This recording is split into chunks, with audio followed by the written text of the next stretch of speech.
Pozdrav svima, ja sam Nela i nakon 12 godina života u Kanadi sam se vratila u Hrvatsku. Ovu priliku bih htjela iskoristiti kako bih odgovorila na neka vaša pitanja u komentarima. Odakle smo otišli za Kanadu? Moji roditelji su iz Bosne, točnije iz Banja Luke, i doselili su se u Hrvatsku gdje sam se ja i rodila.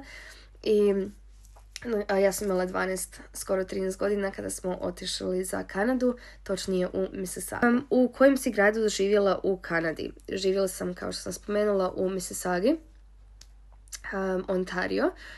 Tu smo živjeli 9 godina i onda smo se preselili u Oakville, pa smo kratko živjeli u Burlingtonu. I onda smo se opet vratili u Oakville mojim roditeljima, a trenutno moja obitelj je u Stony Creeku. Ali sad ćete gledati i sljedeći video koji sam vam pripremila. Pričamo više o mom odlasku i cijelom životu u Kanadi.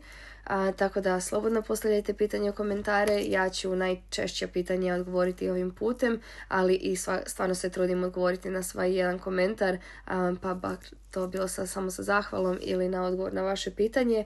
Ali evo, hvala vam od srca što nas pratite i vidimo se neki sljedeći put.